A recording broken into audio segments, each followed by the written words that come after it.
ओशिवरामध्ये आज पण मराठी शिकण्यासाठी ऑटो रिक्षा चालक आणि मालकांची प्रचंड गर्दी इथे पाहायला मिळत आहे। महाराष्ट्र परिवहन विभागाने दिलेल्या 15 ऑगस्टच्या मुदतीनंतर आता रिक्षा चालक मालक मराठी शिकण्यासाठी सज्ज झाले आहेत आणि इथे तुम्ही बघू शकता तर मोठी प्रचंड गर्दी केली आहे। तर मनसेचे पदाधिकारी संदेश देसाई आणि लक्ष्मण वाघमोडे यांनी आदर्श नगर आणि ओशिवरामध्ये मोफत मराठी भाषा वर्गाचे आयोजन केले आहेत आणि त्याच्यासाठी इथे प्रचंड गर्दी पाहायला मिळत आहेत। काही रिक्षा चालक आमच्या सोबत आहेत।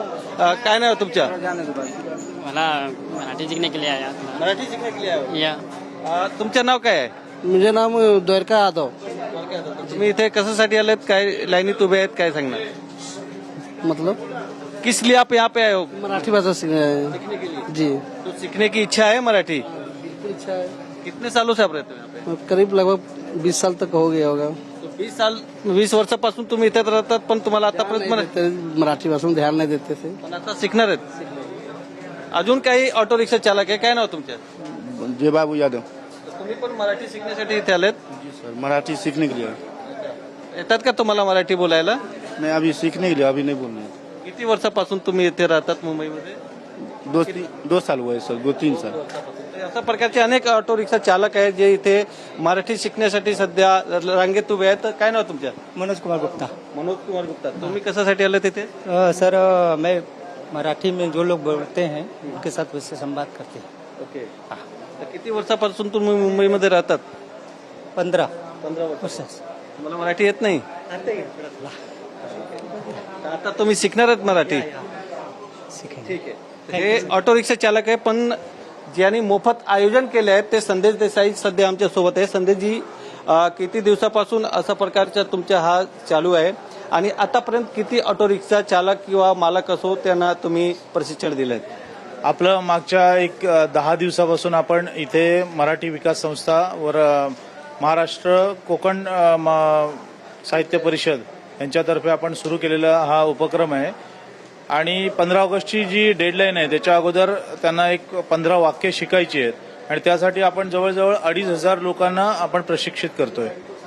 लोकांचा प्रतिसाद कसा प्रकारचे आणि जे ऑटो रिक्षा चालक आहे फक्त अंधेरीचे ऑटो रिक्षा चालक आहे की बाहेरून आलेले पण आहेत? आपल्याकडे पहिल्या जो फर्स्ट रिस्पॉन्स होता तो आपल्या जोगेश्वरी, बैरामबाग व अंधेरी पश्चिम, वर्सोवा इथला होता, परंतु आता आसपासच्या म्हणजे मालाड पासूनचे रिक्षा चालक इव्हन आपण रांगेत बघितले 5-6 लोक कल्याण आणि ठाण्यापासून पण आले होते।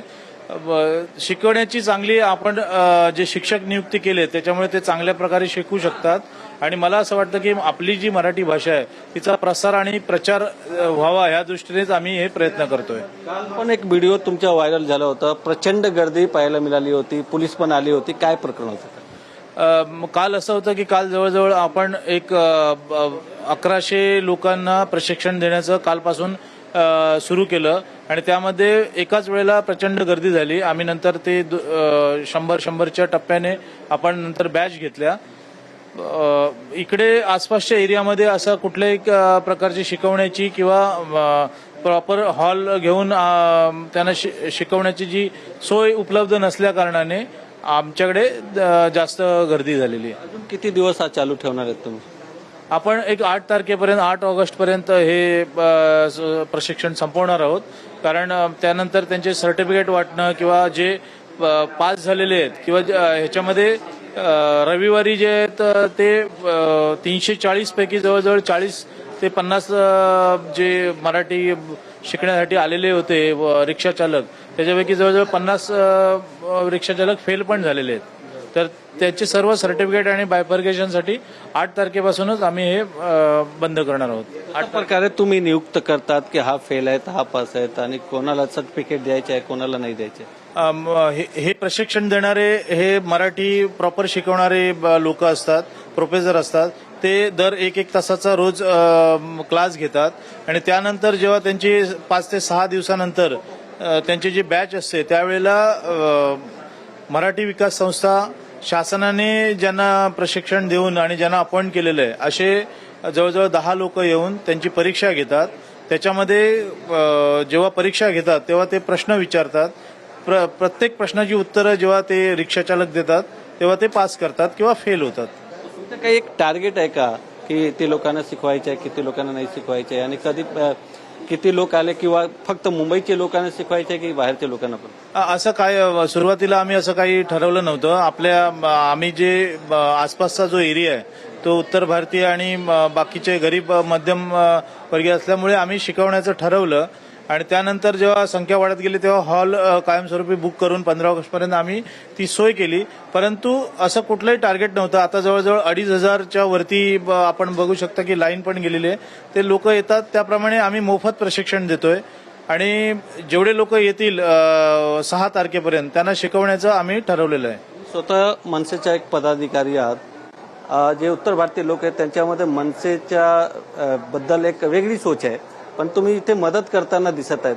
काय संदेश देणार? मला असं वाटतं ह्याच्यामध्ये कुठलंही राजकारण न आणता आपण ह्या दृष्टीने पाहिलं पाहिजे की मराठी भाषा ही मुंबई आहे, महाराष्ट्र आहे, इथली भाषा जी आहे ती प्रत्येकाला आलीच पाहिजे आणि मराठी भाषेचा जो प्रसार झाला पाहिजे आणि प्रचार झाला पाहिजे त्यासाठी आम्ही करत आहोत. मला असं वाटतं की उत्तर भारतीय जे नेते कुठल्याही वादाच्या वेळेला उभे राहतात आणि ते जेव्हा मराठी किंवा हिंदी असा वाद निर्माण होतो त्यावेळेला ते पुढे येतात.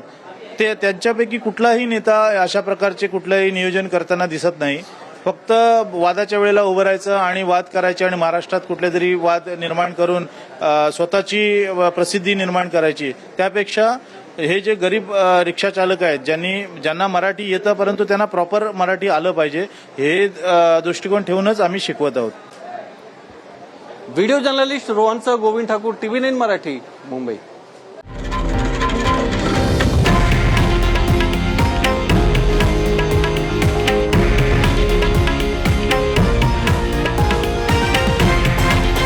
हे आहे देशातील नंबर 1 न्यूज नेटवर्क आणि आपण पाहत आहात TV9 मराठी, एकमेव.